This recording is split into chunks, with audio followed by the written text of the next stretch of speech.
बिस्मिल्लाहिर्रहमानिर्रहीम।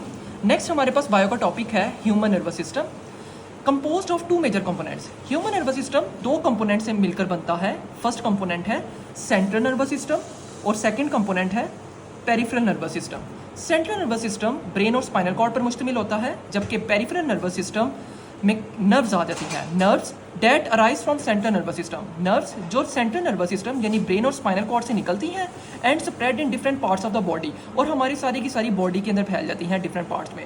पेरिफेरल कहते हैं साइड वाली, यानी जो हमारा ब्रेन और स्पाइनल कॉर्ड होता है ये हमारे बॉडी के सेंट्रल पोजीशन में प्रेजेंट होता है, और यहाँ से निकलने वाली जो नर्व्स हैं वो सारे के सारे पार्ट्स ऑफ बॉडी के अंदर फैल जाती हैं, जिसको हम नाम देते हैं पेरिफेरल नर्वस सिस्टम। ठीक है, all these components are made up of neurons. ये जितने भी कंपोनेंट्स हैं दोनों, ये किससे मिलकर बनते हैं? न्यूरॉन से। न्यूरॉन्स का दूसरा नाम है नर्व सेल। नेक्स्ट हमारे पास टॉपिक है न्यूरॉन्स एंड नर्व सेल। ये लॉन्ग क्वेश्चन के लिहाज से ये बहुत इंपॉर्टेंट टॉपिक है, बहुत दफ़ा बोर्ड में आ चुका है। अब न्यूरॉन्स और नर्व सेल होते क्या है? Structural and functional unit of nervous system. जो न्यूरॉन्स हैं वो स्ट्रक्चरल और फंक्शनल यूनिट हैं नर्वस सिस्टम के। इससे पहले आपने पढ़ा है कि नेफ्रॉन्स जो हैं वो स्ट्रक्चरल और फंक्शनल यूनिट होते हैं किडनी के। बिल्कुल इसी तरह जो न्यूरॉन्स हैं वो आपके नर्वस सिस्टम के स्ट्रक्चरल और फंक्शनल यूनिट होते हैं। अब हमारी बॉडी में बिलियन ऑफ न्यूरॉन्स होती हैं, और न्यूरॉन्स के साथ स्पोर्टिंग सेल्स भी मौजूद होते हैं, प्लस स्पोर्टिंग सेल्स। इन स्पोर्टिंग सेल्स को नाम देते हैं न्यूरोग्लायल सेल्स, जो बेसिकली न्यूरॉन्स की हेल्प करते हैं ताकि न्यूरॉन्स नर्व इम्पल्स को कंडक्ट कर सकें। ठीक है, अब न्यूरॉन्स की डेफिनेशन है, या नर्व सेल की डेफिनेशन है स्पेशलाइज सेल्स। न्यूरॉन्स क्या है? स्पेशलाइज सेल्स हैं, एक खास किस्म के सेल्स हैं that are able to conduct nerve impulses, जो इस काबिल होती हैं कि नर्व इम्पल्सिस को कंडक्ट करवाया जा सके from receptors to coordinators and from coordinators to effectors. हम इससे पहले डिस्कस कर चुके हैं कि हमारे पास कोऑर्डिनेटेड एक्शंस में जब रिसेप्टर से पैगाम जाता है कोऑर्डिनेटर्स के पास और कोऑर्डिनेटर से पैगाम जाता है इफेक्टर्स के पास, तो ये नर्व इम्पल्सिस जनरेट हो रही होती हैं। जो कौन करवा रहा होता है काम? न्यूरॉन्स या फिर नर्व सेल्स करवा रही होती हैं। इस वजह से हमारी बॉडी के जितने भी सेल्स हैं वो आपस में कम्युनिकेट कर रहे होते हैं। In this way all body cells communicate with each other. ठीक है, नेक्स्ट हमारे पास साइड ब्लॉक है। साइड ब्लॉक में डेफिनेशन है नर्व इम्पल्स की। नर्व इम्पल्स क्या होता है? Wave of electrochemical changes that travel along the length of neuron, यानी इलेक्ट्रोकेमिकल चेंजेस की ऐसी लहर जो हमारी पूरी की पूरी न्यूरॉन के अंदर फैलती है। अब इसके अंदर आपके पास दो वर्ड है, इलेक्ट्रो एंड केमिकल। हमारी बॉडी के अंदर केमिकल्स तो मौजूद होते हैं, इसके अलावा आयंस भी मौजूद होते हैं, और हम जानते हैं कि जब आयंस फ्लो कर रहे होते हैं तो इलेक्ट्रिसिटी प्रोड्यूस होती है। तो यहाँ पर बेसिकली जो रिस्पॉन्स या जो सिग्नल्स जा रहे होते हैं, जो नर्व इम्पल्सिस जनरेट हो रही होती हैं न्यूरॉन में, वो बेसिकली इलेक्ट्रोकेमिकल चेंजेस की वजह से होती हैं। जैसे हमारे पास सोडियम और पोटेशियम आयंस जब ये मूव कर रहे होते हैं अक्रॉस द न्यूरॉन मेम्ब्रेन या न्यूरल मेम्ब्रेन, तो नर्व इम्पल्स जनरेट हो रही होती है। हम नर्व सेल के स्ट्रक्चर को डिस्कस करते हैं, तो सबसे पहले स्ट्रक्चर की तरफ आ जाते हैं। ये हमारे पास मोटर न्यूरॉन का स्ट्रक्चर है, जिसमें हमारे पास दो पोर्शन है बेसिकली, एक है सेल बॉडी और दूसरा है एक्सॉन। सेल बॉडी के अंदर दो चीज़ें आ जाती हैं, एक न्यूक्लियस और साइटोप्लाज्म। सेल बॉडी यहाँ से लेके यहाँ तक वाला पोर्शन है, ठीक है, इतना रीजन है, जिसमें हमारे पास ये दरमियान में न्यूक्लियस आ जाएगा, और इसके सराउंडिंग में जो फ्लूइड है जिसको हम साइटोप्लाज्म का नाम देते हैं वो चीज़ आ जाती है। नेक्स्ट हमारे पास पोर्शन होता है एक्सॉन का। एक्सॉन के अंदर हमारे पास आ जाती है श्वान सेल्स। श्वान सेल्स जो हैं, ये जैसे हमने पढ़ा, ये न्यूरॉन्स में स्पोर्टिंग सेल्स मौजूद होते हैं। तो श्वान सेल्स बेसिकली ये स्पोर्टिंग सेल्स होते हैं। ये जो सेल्स हैं, ये जो ब्लैक पॉइंटर से बने हुए हैं, इनको हम नाम देंगे ये श्वान सेल्स हैं। अब इन श्वान सेल्स के ऊपर ये कोटिंग हुई है, ये हल्की सी कोटिंग हुई है, ये ब्लू पेन से मैंने शो करवाई हुई है। ये कोटिंग को हम नाम देंगे माइलिन शीथ का। ठीक है, ये कोटिंग है, श्वान सेल्स के ऊपर कोटिंग हुई होती है माइलिन शीथ की। अब इनके सेंटर में एक श्वान सेल और दूसरे श्वान सेल के सेंटर में एक स्पेस है, ये स्पेस है, ये स्पेस है, ये स्पेस है, नेक्स्ट नीचे स्पेस है। इन स्पेस को हम नाम देंगे नोड्स ऑफ रेनवीर का नाम देंगे। ठीक है, और ये सारे का सारा जो पोर्शन है ये आपके पास एक्सॉन्स में आ जाएगा, और ये एक्सॉन्स के फाइबर्स हैं। ठीक है, और डेंड्राइट्स ये सेल बॉडी में ये जो आपके पास फाइबर्स होंगे न्यूरॉन में, इसको हम नाम देंगे डेंड्राइट्स का नाम देंगे। अब इसके स्ट्रक्चर को और फंक्शन को भी इलेबोरेट कर लेते हैं। सेल बॉडी में क्या चीज़ आ जाती है? न्यूक्लियस और साइटोप्लाज्म, न्यूक्लियस प्लस साइटोप्लाज्म आ जाता है। डेंड्राइट्स और एक्सॉन्स में फ़र्क बहुत दफ़ा पूछा जाता है। डेंड्राइट्स क्या होते हैं?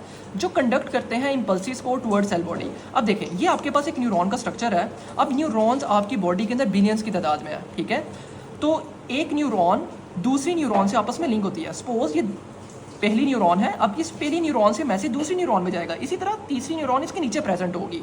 ठीक है, तो अब एक न्यूरॉन से जो पैगाम इस तरफ आएगा दूसरी न्यूरॉन तक आएगा, तो वो इस तरह से आएगा। इसके डायरेक्शन में बता देता हूँ। ये पहली न्यूरॉन थी, पहली न्यूरॉन से इस तरफ पैगाम आएगा डेंड्राइट्स के जरिए। अब डेंड्राइट्स क्या करते हैं, इम्पल्सिस को पहुंचाते हैं सेल बॉडी की तरफ। देखें ये सेल बॉडी है और ये डेंड्राइट्स है। डेंड्राइट्स इम्पल्सिस को पहुंचाएंगे इस सेल बॉडी की तरफ। Dendrites conduct impulses toward cell body, वो पैगाम लेकर आ रहे हैं सेल बॉडी तक, ठीक है। अब axons conduct impulses away from cell body, ये हमारे पास एक्सॉन है। यहाँ से लेके यहाँ तक वाला पोर्शन ये आपके पास एक्सॉन्स का है, ठीक है। अब एक्सॉन्स क्या करेंगे, वो कंडक्ट करेंगे इम्पल्सिस को अवे फ्रॉम सेल बॉडी। आपने याद रखना है ए से एक्सॉन्स और ए से अवे, कि एक्सॉन्स क्या करती हैं, वो सेल बॉडी से अवे पैगाम लेकर जा रही हैं। ये देखें, ये मैंने यहाँ पर, ये देखें यहाँ पर मैंने मार्क किए हुए हैं कि ये डायरेक्शन है बेसिकली नर्व इम्पल्स की कंडक्शन की, कि एक्सॉन्स क्या करते हैं, वो नर्व इम्पल्सिस को अवे फ्रॉम सेल बॉडी से दूर लेकर जा रहे हैं, ठीक है। नेक्स्ट हमारे पास आ जाता है श्वान सेल्स। श्वान सेल्स क्या होते हैं, श्वान सेल्स होते हैं special neuroglial cells. Neuroglial cells अभी हमने पहले पढ़े, जो स्पोर्टिंग सेल्स हैं, जो न्यूरॉन्स को सपोर्ट प्रोवाइड कर रहे होते हैं ताकि न्यूरॉन जो है वो कंडक्ट कर सके नर्व इम्पल्सिस को। लोकेटेड एट रेगुलर इंटरवल्स, जो रेगुलर इंटरवल्स थोड़े थोड़े वक्फे से प्रेजेंट है, ये श्वान सेल्स हैं। देन थोड़े से वक्फे से श्वान सेल, मजीद श्वान सेल्स और आगे श्वान सेल्स प्रेजेंट है। माइलन शीथ क्या होता है, माइलन शीथ में श्वान cells secrete fatty layer, Schwann cells fatty layer को सिक्रीट करते हैं। मैंने आपको भी बताया कि श्वान सेल्स अपने ऊपर एक कोटिंग बना लेते हैं एक फैटी लेयर की। इस फैटी लेयर को हम नाम देते हैं माइलन शीथ का, ठीक है। और जो फैट होती है वो बेसिकली इंसुलेटर के तौर पे काम कर रही होती है। श्वान cells secrete fatty layer, Schwann sales अपने ऊपर एक फैटी लेयर बना लेंगे जो इंसुलेटर के तौर पर काम करती है। अब इंसुलेटर में कंडक्शन नहीं होती क्योंकि इंसुलेटर के जरिए इलेक्ट्रॉन्स या चार्जेस जो है वो फ्लो नहीं कर पाते। Insulator so membrane coated with this sheath does not conduct nerve impulses. अब देखें, अब ये श्वान सेल्स के ऊपर कोटिंग हुई है माइलन शीथ की। अब इस माइलन शीथ क्या काम कर रही है, ये फैटी लेयर है जो कि इंसुलेटर के तौर पर काम कर रही है। अब देखिए ऊपर से पैगाम आ रहा है, इस सेल बॉडी की तरफ से पैगाम आएगा क्योंकि बेसिकली पैगाम कौन लेकर आ रहा है, आयंस लेकर आ रहे हैं। जब आयंस फ्लो कर रहे हैं तो बेसिकली इलेक्ट्रोकेमिकल चेंज आ रहा है ना, ये नर्व इम्पल्स में हमने पढ़ा, नर्व इम्पल्स क्या इलेक्ट्रोकेमिकल चेंजेस है। अब ये सारे का सारा पैगाम किधर आएगा, नीचे की तरफ आएगा, एक्सॉन्स की तरफ आएगा। लेकिन माइलिन शीथ बेसिकली इंसुलेटर की बनी होती है तो यहाँ से आयंस गुजर नहीं सकते। तो सवाल ये है कि नर्व इम्पल्स फिर किस तरह से गुजरेगी। तो नर्व इम्पल्स जब हम देखेंगे तो नर्व इम्पल्स एक इस पॉइंट पे आएगी, देन वो जंप करते हुए हमें इधर नजर आएगी, ठीक है, इस वाले पोर्शन की तरफ, नोड्स की तरफ, जिसको हमने नोड्स ऑफ रेनवियर का नाम दिया। फिर इस नोड से वो जंप करती हुई इस नोड की तरफ जाएगी, देन नेक्स्ट वाले नोड की तरफ जाएगी और देन नेक्स्ट वाले नोड की तरफ जाएगी और फिर आगे एक्सॉन के फाइबर्स और इससे आगे नेक्स्ट जो न्यूरॉन बनी होगी उस तक पैगाम जाएगा। इसी तरह पैगाम जो मैसेजेस हैं, जो नर्व इम्पल्सिस हैं, वो जनरेट होती हैं from one neuron to other neuron, ठीक है। तो माइलिन शीथ क्या है, basically Schwann cells secrete fatty layer, Schwann cells fatty layer को सिक्रीट करते हैं अपने ऊपर जो इंसुलेटर के तौर पर काम करते हैं। So membrane coated with this sheath does not conduct nerve impulses, जिसकी वजह से माइलिन शीथ के ऊपर जो कंडक्शन है वो नहीं होती नर्व इम्पल्स की, ठीक है। नेक्स्ट हमारे पास आ जाता है nodes of Ranvier.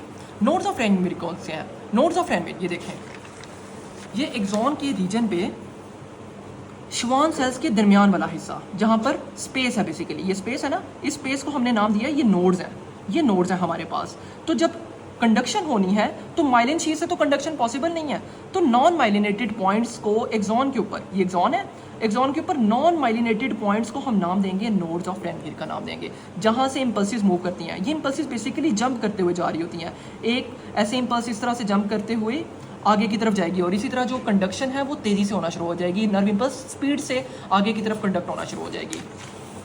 Nodes of Ranvier क्या है, non myelinated points on axon, non myelinated points हैं एक्सॉन के ऊपर। इस नेक्स्ट हमारे पास आता है साल्टेटरी और जंपिंग इम्पल्सिस। जैसे मैंने अभी बताया कि जो इम्पल्सिस हैं वो मूव करती हैं जंप करके फ्रॉम नोड टू नोड, जिसकी वजह से नर्व इम्पल्स कंडक्ट होती है।